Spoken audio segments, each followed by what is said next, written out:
కుంభమేళాకు సంబంధించి ఈ మీరు ఇప్పుడు సరే ఈ యుఎస్ సైడ్ మనం మాట్లాడుతున్నాం కానీ భారతదేశంలో ఒక సెట్ ఆఫ్ మీడియా అయితే మీడియా పర్సన్స్ అయితేనేమి లేకపోతే కొన్ని ఆర్గనైజేషన్స్ అయితేనేమి అదే పనిగా హిందూ ధర్మం మీద లేకపోతే దేశం మీద విపరీతంగా విమర్శలు చేస్తూ ఉంటారు. ఇప్పుడు కుంభమేళా జరుగుతోంది, నిజానికి ఇది ఒక పెద్ద ఈవెంట్. అక్కడికి వెళ్ళి వస్తున్న ఎవరిని అడిగినా చెప్తున్నారు, ఇంతమంది క్రౌడ్ వస్తుంటే కూడా నిజానికి క్లీన్లీనెస్ కావచ్చు, అక్కడ ఉన్న వాతావరణం కావచ్చు, ఫ్రెండ్లీ పోలీసింగ్ కావచ్చు, ఇవన్నీ చాలా అద్భుతమైన ఎక్స్పీరియన్సెస్గా అందరూ అభివర్ణిస్తున్నారు. నేను కూడా చాలామంది ఫ్రెండ్స్ వెళ్ళి వస్తూ ఉన్న వాళ్ళు చెప్తున్న మాటలు ఇవి, నేను మాట్లాడుతున్నది కాదు. అంత గొప్పగా జరుగుతూ ఉంటే సుమారు 50 కోట్ల మంది వరకు కుంభమేళాలో స్నానం ఆచరించారంట. పెద్ద పెద్ద వాళ్ళ దగ్గర నుంచి చిన్న చిన్న ఆమ్ ఆద్మీ వరకు అందరూ వెళ్ళిన సందర్భాలు ఉన్నాయి. కానీ దీని మీద కోడిగుడ్డు మీద ఈకలు బీకినట్టుగా దీని గురించి మాట్లాడే వాళ్ళు ఉండనే ఉన్నారు. ఇప్పుడు మమతా బెనర్జీ వ్యాఖ్యలు అయితేనేమి, అఖిలేష్ యాదవ్ మాట్లాడింది అయితేనేమి, లాస్ట్కి జయా బచ్చన్ మాట్లాడిన మాటలు అయితేనేమి, సో ఇవన్నీ మనకు తెలుసు. కానీ నిజానికి కుంభమేళాలో వాటర్ మీద యోగి ఆదిత్యనాథ్ గారు చాలా స్పష్టంగా అసెంబ్లీలో ఆయన చేసిన వ్యాఖ్యలు ఉన్నాయి. నిజానికి ఈ నీళ్ళని స్నానం చేయడమే కాదు ఆచమనం కూడా చేసుకోవచ్చని, తాగవచ్చు అని కూడా ఆయన స్టేట్మెంట్ ఇచ్చారు. సో కుంభమేళాకి సంబంధించి నీళ్ళేమో చాలా కలుషితం అయిపోయాయి, చాలా దారుణంగా ఉన్నాయి, అదేంటి హై ఫీకల్ కాలిఫామ్ లెవెల్స్ ఎక్కువగా ఉన్నాయి, ఇదంతా మాట్లాడుతూ ఒక రిపోర్ట్స్ కూడా బయటకు వచ్చిన సందర్భాలు ఉన్నాయి. రిపోర్ట్లను నమ్మాలా, నిజానికి అక్కడికి వెళ్ళిన వాళ్ళ అనుభవాలను నమ్మాలా, నమ్మకాన్ని దృష్టిలో ఉంచుకోవాలా, ఏం చేయాలి చెప్పండి? సాయి గారు, ఈ చెప్పిన మనుషులు మమతా బెనర్జీ కానీ ఆమె మహాకుంభమేళాని మృత్యుకుంభ అని పిలిచింది. మృత్యుకుంభ, అవును. ఖార్గే గారు ఏమన్నారు, అక్కడ వెళ్ళి మీరు స్నానం చేస్తున్న మీ పాపాలన్నీ వెళ్ళిపోతుందా అంటున్నారు. అవును. ఇదే మనుషులు మిగతా రిలీజియన్స్ గురించి ఒక మాట్లాడమని చెప్పండి, ఒక్క వర్డ్ చెప్పమని చెప్పండి, అది మాట్లాడరు అసలు. వాళ్ళకి భయం, సర్తన్సే జుదా అయిపోతుంది వాళ్ళకి. సో హిందూ రిలీజియన్ అనగానే అది ఏదో లో హ్యాంగింగ్ ఫ్రూట్ అంటారు ఇంగ్లీష్లో. ఎవడు కానంటే వాడు వచ్చి గంట కొట్టుకొని వెళ్ళిపోతున్నాడు, అది అనమాట మనకు. సో ఈ కుంభమేళా కూడా ఇంత సక్సెస్ఫుల్ అయినప్పుడు ఫస్ట్ స్టెప్లో మీకు గుర్తుంటుంది సాయి గారు, అప్పుడు 10-15 కోట్ల మంది వచ్చారు అప్పుడు, జస్ట్ ఆఫ్టర్ మన స్టార్టింగ్ పాయింట్లో అనమాట. జరిగిన తర్వాత సంక్రాంతి తర్వాత అప్పుడు అఖిలేష్ యాదవ్ ఒక స్టేట్మెంట్ ఇచ్చారు సాయి గారు, ఎవడు రావట్లేదు కుంభమేళాకి, బస్సులు ట్రైన్లు అన్నీ ఖాళీగా నడుస్తున్నాయి, ఇక్కడ ఈయనో యోగి ఆదిత్యనాథ్ ఏమో 15 కోట్ల మంది ఆల్రెడీ వచ్చేసారని చెప్పారు. అప్పుడు 10 రోజులు కూడా కాలేదు అప్పుడు. ఇప్పుడు అదే అఖిలేష్ యాదవ్ ఏమంటున్నాడు, ఈ మోదీ గవర్నమెంట్ యోగి గవర్నమెంట్ అందరూ అబద్ధాలు చెప్తున్నారు, 50 కోట్ల మంది వచ్చారంటున్నారు కానీ 60 కోట్ల మంది వచ్చారంటున్నారు. అండ్ డైకాటమీ చూడండి, ఒకవైపు ఏమన్నాడు ఎవరు రాలేదని, నెక్స్ట్ 2-3 వారాల తర్వాత అంటారు మీకు చెప్పిన నంబర్ కన్నా ఎక్కువ మంది వచ్చారంటున్నారు. ఆయనకి ప్రాబ్లం ఏంటి? మంచిదే కదా ఎక్కువ మంది వస్తే, మీరు తక్కువ మందికి చూపిస్తున్నారు అంటున్నారు. దాని నడిమిట్లో 2-3 ఇన్సిడెంట్స్ జరిగింది. ఒక స్టాంపీడ్ చాలా అన్ఫార్చునేట్, ఒకటి అక్కడే జరిగింది ప్రయాగరాజ్లో, ఇంకో ఢిల్లీ స్టేషన్లో జరిగింది. అది మనం ఇంత పెద్ద హ్యూమన్ నడిచినప్పుడు సాయి గారు, భారతదేశంలో పాపులేషన్ 140 కోట్ల మంది, దాంట్లో 103 కోట్ల మంది హిందువులు అప్రాక్సిమేట్, దాంట్లో 55 కోట్ల మంది ఆల్రెడీ స్నానం అయిపోయిందంటే, కొంతమంది 60 కోట్లు అంటున్నారు. Which means 50%, more than 50% of Hindus have taken the bath. అక్కడ వెళ్ళి స్నానం చేశారు వాళ్ళు, స్నానం చేసి డుక్కి కొట్టి వచ్చేసారు వాళ్ళు. కానీ వాళ్ళని కూడా మీరు మాక్ చేస్తున్నారు సాయి గారు, అక్కడ వెళ్ళిన వాళ్ళు కూడా మీరు తిడుతున్నారు. ఆలోచించండి, మమతా బెనర్జీ కానివ్వండి, అఖిలేష్ యాదవ్ కానివ్వండి, ఈ ఖర్గే గారు కానివ్వండి, ఎవరైనా కానివ్వండి, అరే మీరు అక్కడ వెళ్ళి మీ కాంగ్రెస్ లీడర్లు స్నానం చేసిన మీకు ప్రాబ్లం లేదా? డీకే శివకుమార్ వెళ్తాం, వీళ్ళందరూ చాలామంది వెళ్ళారు, మీకు అప్పుడు ప్రాబ్లం లేదా? మీకు ఇది హిందువులు వెళ్తేనే మీకు ప్రాబ్లం ఏంటి? మిగతా రిలీజియన్స్ గురించి వాళ్ళు బయటికి వెళ్ళి ఒక్కొక్క ఇది ఉంది, వాళ్ళు చెప్పలేను ఇక్కడ ఓపెన్గా మనం డిస్కస్ చేయలేము. వాళ్ళు అక్కడ వెళ్తున్నప్పుడు మీరు అక్కడ చేస్తున్న దానికి మీరు ఎందుకంటే మాకు చేయట్లేదు? హిందువులు స్నానం చేస్తేనే మీకు ప్రాబ్లం వస్తుందా? మీ ప్రాబ్లం ఏంటి? ఎవరో వెళ్తున్నారు, వాళ్ళు స్నానం చేసుకుంటే వాళ్ళ ప్రాబ్లం, అది మీకెందుకు? దాని నడిమిట్లో ఇది తీసుకొచ్చి పొల్యూషన్ అంటారు, అదంటారు. డెఫినెట్గా ఇంతమంది స్నానం చేస్తున్నప్పుడు ఉంటుంది, కానీ it's a flowing river, stationary lake కాదు అది, ఇట్స్ అ ఫ్లోయింగ్ రివర్. నా ఫ్రెండ్స్ కూడా మీరు చెప్పినట్టు చాలామంది వెళ్ళొచ్చారు, వాళ్ళు అదే అంటున్నారు, ఆ ఎక్స్పీరియన్స్ సురేష్ డిఫరెంట్ అంటున్నారు. మీరు వెళ్ళి రావాలి అక్కడ, ఆ ఎక్స్పీరియన్స్ అలాగే డిఫరెంట్. కానీ నేను చెప్పాను, నాకు వెళ్ళాను, కొంచెం పరిస్థితి ఎట్లా ఉంది నాకు ఇంటికాడ వెళ్ళాను చెప్పాను. కానీ దిస్ షుడ్ అండర్స్టాండ్, మనం గుడికి వెళ్ళి చెప్తారు కదా చాలామంది, మీరు ప్రసాదాలు ఎందుకు తీసుకుంటారు, ప్రసాదాల్లో దాంట్లో కూడా పొల్యూషన్ ఇది ఉంది, కలుషితం, దాంట్లో కూడా బ్యాక్టీరియా ఉందంటారు. అరే ఎక్కడ లేదని చెప్పండి. ఇప్పుడు మీరు హిందూ దాంట్లో ఏ దానికైనా మీరు పట్టుకుంటారా? అన్నీ కలిసి మీరు ఎక్కడైనా అన్నదానం చేస్తే దాన్ని కూడా అబ్జెక్ట్ చేస్తారు. ఎక్కడ చేసినా కానీ హిందువుల మీద ఈ దాడి చేయడం వీళ్ళది కాన్స్టెంట్ అయిపోయింది సార్. ఎందుకంటే హిందూ కమ్యూనిటీ చాలా పీస్ఫుల్ కమ్యూనిటీ. మన దేవుల్ని మనం జోక్ చేసుకుంటే కూడా మనం నవ్వుకుంటూ కూర్చుంటాం. మనం 3 Idiotsలో లార్డ్ శివాని టాయిలెట్లో తిప్పారు ఆమీర్ ఖాన్, అప్పుడు కూడా మనం అందరు కలిసి నవ్వాం మనం. అదే టైంలో మీరు ఇంకా రిలీజియన్ ట్రై చేసి చూడండి, వాడు ఉండడు, నెక్స్ట్ డే ఖాళీ చేసేస్తారు ఆ దుకాణం వాడిని. సో ఇది ప్రాబ్లం. సో అప్పుడు యోగి ఆదిత్యనాథ్ కాదు, అదంటే కన్సిస్టెంట్గా డే 1 నుంచి క్యాంపెయిన్ నడుస్తుంది మహాకుంభకి వ్యతిరేకంగా. అది ఏ ఫెస్టివల్ అయినా కానీ చూడండి, హిందువులు శబరిమలకి వెళ్తే అక్కడ కూడా మీరు చూస్తుంటారు ఏమేం చేశారు వీళ్ళు, సర్కస్ చేశారని. మీరు మహిళలు తీసుకొచ్చారు బయట నుంచి, ఎందుకని మళ్ళీ ఈక్వాలిటీ ఆఫ్ లా అంటారు.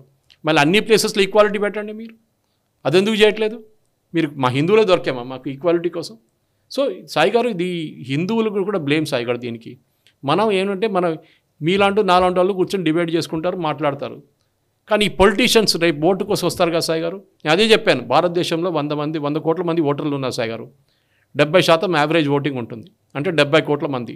70 కోట్ల ఈ మహాశివరాత్రి రాగానే మినిమం ఒక 70 కోట్లు కానీ 80 కోట్ల మంది స్నానం చేసి వెళ్తారు. నెక్స్ట్ టైం ఈ కాంగ్రెస్ వాళ్ళు, సమాజ్వాదీ పార్టీ వాళ్ళు, మమతా బెనర్జీ ఓటు అడగడానికి వచ్చినప్పుడు అడగండి, మా రిలీజన్ని మీరు వచ్చి ఆ రోజు జోక్ కొట్టారు, మీరు తిట్టారు, మా ఓట్లకు మీకు కావాలని అప్పుడు అడగాలి సాయి గారు. అది ఇక్కడ తెలంగాణలో కూడా అడగాలి. తెలంగాణలో కాంగ్రెస్ లీడర్లు కానివ్వండి, తమిళనాడులోని కాంగ్రెస్ లీడర్, ఎక్కడైనా కమ్యూనిస్ట్ అయితే మన పక్కన పెట్టండి, వాళ్ళకి అసలు దేవుడే లేదంటారు వాళ్ళు ఏమనంటే. సో అట్లాంటి వాళ్ళని వీళ్ళు ఎలక్షన్ కన్నా ముందు వచ్చినప్పుడు మా కుంభమేళాని మీరు మీ ఖర్గే గారు ఇట్లా ఎందుకు చెప్పారు, మీరు అప్పుడు ఆయన ఎందుకు తిట్టలేదు, మీరు అందరు కలిసి ఎందుకు ఆయన వ్యతిరేకించలేదు, మీరు అడగాల్సింది కదా అని అప్పుడు అడగాలి. ఓటుకు వచ్చినప్పుడు గుర్తుపెట్టుకోండి, నెక్స్ట్ టైం మానవ మహాకుంభుని వీళ్ళు ఎట్లా మాక్ చేశారో, ఎట్లా దాన్ని మొత్తం జోక్గా మార్చారో మనం మర్చిపోకూడదు. ఎందుకంటే కుంభమేళ కానీ కొంతమంది మర్చిపోతారు ఏం జరిగిందనేది, కానీ గుర్తుండాలి ఇది ఏం చేస్తారు వీళ్ళని చెప్పేసి. అండ్ ఇంకొకటి, ఢిల్లీ రైల్వే స్టేషన్లో తొక్కిసలాటకు సంబంధించి అక్కడ మనుషులు చనిపోయిన ఉదంతం జరిగింది కాబట్టి, సో ఈ రైల్వే స్టేషన్కి సంబంధించి ఢిల్లీ హైకోర్టు కొన్ని కీలక వ్యాఖ్యలు చేసింది. యాక్చువల్లీ ఎందుకు టికెట్ లేకుండా అసలు ప్లాట్ఫామ్స్ పైకి ఎందుకు అలౌ చేస్తున్నారు, అసలు రైల్వే స్టేషన్లోకి లోపలికి రానివ్వకండి అన్నట్టుగా మాట్లాడడం జరిగింది. కోచెస్ లోపలికి ఎలా వెళ్తున్నారు అని చెప్పి ప్రశ్నించింది ఢిల్లీ హైకోర్టు. ఢిల్లీ హైకోర్టు వ్యాఖ్యల్ని మీరు ఎట్లా చూస్తారు? అండ్ స్టాంపేడ్ జరిగిన విధానం గురించి కూడా మీరు ఎట్లా విశ్లేషిస్తారు? సాయి గారు, మనకు అందరికి తెలుసు మన భారతదేశంలో రైల్వే స్టేషన్, బహుశా ఈ ఢిల్లీ హైకోర్టు జడ్జిలు ఇంకా ట్రైన్లో చాలా సంవత్సరాల నుంచి వెళ్ళలేదేమో. మనకి రైల్వే స్టేషన్ అంటే మన ఒక మినీ ఇండియా సాయి గారు. 24/7 అక్కడ లైఫ్ ఉంటుంది ఆ స్టేషన్లో, మెయిన్ స్టేషన్స్లో. ఎంతోమంది వేలాది మంది వస్తారు పోతుంటారు, వందల మంది పోతుంటారు. రైల్వే స్టేషన్ అంటే అట్లా ఉంటుంది మన దగ్గర. ఇప్పుడు ఈ ప్రయాగ్రాజ్కి వెళ్ళే ట్రైన్స్కి 4-5 ప్లాట్ఫామ్ నుంచి ఢిల్లీలో ఆ రైల్వే స్టేషన్స్కి కంటిన్యూస్గా ట్రైన్స్ వెళ్తూనే ఉంటాయి. కొన్ని ట్రైన్స్ అక్కడి నుంచి స్టార్ట్ అవుతుంది, కొన్ని వస్తుంది ఇక్కడి నుంచో బైపాస్ చేశారు. వీళ్ళు జడ్జెస్ ఏమంటున్నారు, మీరు టికెట్ లేని 2000 మందికి ఎట్లా టికెట్ ఇష్యూ చేశారండి. ఒక కోచ్లో 72 మంది కూర్చోవచ్చు సాయి గారు. మన అందరికి తెలుసు అన్రిజర్వ్డ్ అంటే ఇంకా ఎక్కువ మంది కూర్చుంటారు. అన్రిజర్వ్డ్ కోచెస్ ఎక్కువ చేశారు ఆ రోజు.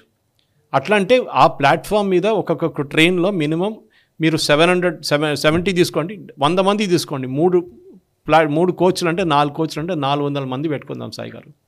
6 ట్రైన్లు పోయింది, 2400 టికెట్ ఇష్యూ చేస్తారు. తప్పేమనుందో సాయి గారు? Unreserved tickets. మీకు ప్రాబ్లం ఎక్కడంటే ఇట్లాంటి క్రౌడ్ మనం చూసాం, ఎట్లా ఉంది క్రౌడ్ సాయి గారు, విపరీతమైన క్రౌడ్. అని కంట్రోల్ చేయడం ఇంపాసిబుల్. మనకు చాలా మంచిగా ఫోటో చూసాం, ఒక ఆర్పిఎఫ్ మహిళ పాపం వాళ్ళ పాపని పెట్టుకొని రైల్వే స్టేషన్లో పెట్రోలింగ్ చేస్తుంది, ఫోటో వచ్చింది, చాలా మంచిగా. It was a beautiful picture. అంత డెడికేషన్తో చేస్తున్నారు సాయి గారు. కానీ ఈ జడ్జెస్ ఏమో వీళ్ళు ఎప్పుడు చెప్తారు కదా, ఐవరీ టవర్స్ అంటాం మనం తెలుగులో, దానికి అనువాదం మీరే చేయాలి. కానీ ఐవరీ టవర్స్లో కూర్చొని మీరు ఇట్లాంటి డిక్టేషన్స్ ఇస్తారు. ప్లాట్ఫామ్ మీద అందరిని రానియకూడదు, స్టేషన్ బయటనే అందరిని ఆపేయాలి. ట్రై చేసి చూడండి, స్టేషన్ బయట ఎంతమందిని ఆపేస్తారు. కొంతమంది రెగ్యులర్ ట్రైన్లు వెళ్తున్న ఉంటారు, వాళ్ళని కూడా ఆపేస్తారా? మన దగ్గర ప్రాబ్లం ఎక్కడ వస్తుందంటే మన భారతదేశంలో ఒక డిసిప్లిన్ లేదు సాయి గారు మనకి. అది ఎక్కడ కానీ సివిక్ సెన్స్ లేదు మనకి. మన పాన్ తినేసి రోడ్ మీద స్పిడ్ చేస్తాం, మనం రెగ్యులర్గా ప్యాకెట్లు పడేస్తాం రోడ్ మీద. మనకు అసలు క్లెన్లీనెస్ అనేది లేదు. చాలామంది 99% మన క్లెన్లీనెస్ ఫాలో చేయట్లేదు. మనం మాట్లాడతాం పెద్ద ఈవెన్ మర్సిడీస్ బెంజ్ నడిపిస్తున్న డ్రైవర్ కూడా డోర్ ఓపెన్ చేసి స్పిడ్ చేస్తాడు, అది మనం చూసుంటాం చాలా మటుకు. ఇది కూడా అంతే. ఒక మెట్రో ట్రైన్లో నేను బ్యాంకాక్లో పనిచేస్తాను సాయి గారు, అక్కడ స్కై ట్రైన్ అంటారు మెట్రోని. స్కై ట్రైన్లో లైన్లో నిలబడతారు అందరు మంది సాయి గారు. ఎంత రష్ ఉన్నా కానీ లైన్లో నిలబడతారు. ఒక్కరు కూడా ట్రైన్ లోపల తినరు, ఒక చిన్న డ్రింక్ కూడా వారు తీసుకెళ్ళి తాగరు ట్రైన్ లోపల. లౌడ్గా మొబైల్ ఫోన్స్ ప్లే చేయరు.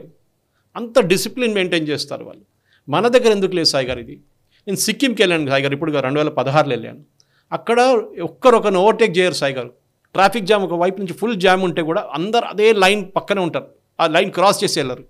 మన దగ్గర ఒక రైల్వే గేట్ చూడండి, రైల్వే గేట్ ఓపెన్ చేయగానే ఇటు ఉన్న వాళ్ళు అక్కడికి వెళ్ళిపోతారు, అటు ఉన్న వాళ్ళు ఇక్కడికి వస్తారు, మొత్తం ట్రాఫిక్ జామ్ అయిపోతుంది కంప్లీట్గా.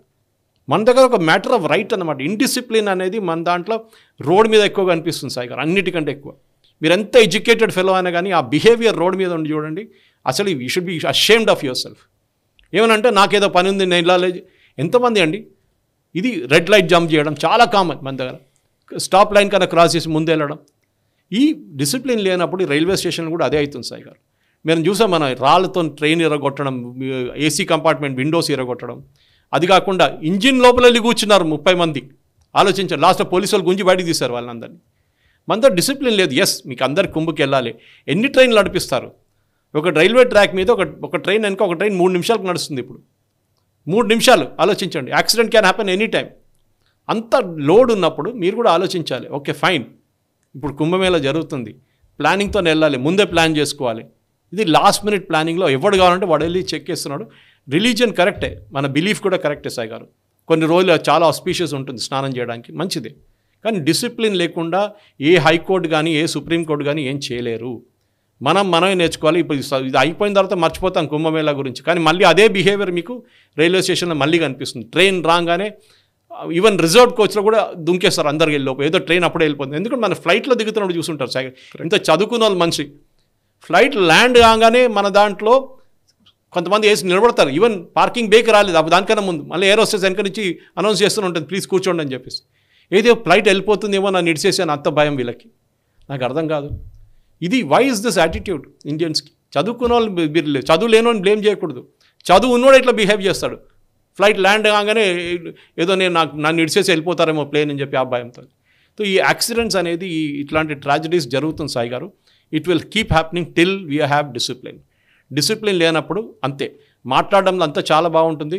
చదువు లేని వాడిని తిడతారు, ఆటో రిక్షాని తిడతారు, వాడిని తిడతారు. మీరు ఎట్లా బండి నడుపుతారో అది చూడండి ముందు, అది చాలా ఇంపార్టెంట్ సాయి గారు. చాలా పర్ఫెక్ట్గా చెప్పారు. మీరు ఎప్పుడు చేస్తారని కరెక్ట్. ఈ వీడియో మీకు నచ్చినట్టయితే లైక్ చేయండి, 10 మందికి షేర్ చేయండి. అలాగే కామెంట్ల రూపంలో మీ అభిప్రాయాలను మాతో పంచుకోండి. Nationalist hub group of channels ను సబ్స్క్రైబ్ చేసుకుని తెలుగునాట జాతీయవాద జర్నలిజాన్ని ప్రోత్సహించండి. ఈ వీడియో కింద ఉన్న బెల్ ఐకాన్ పై క్లిక్ చేయడం మర్చిపోవద్దు.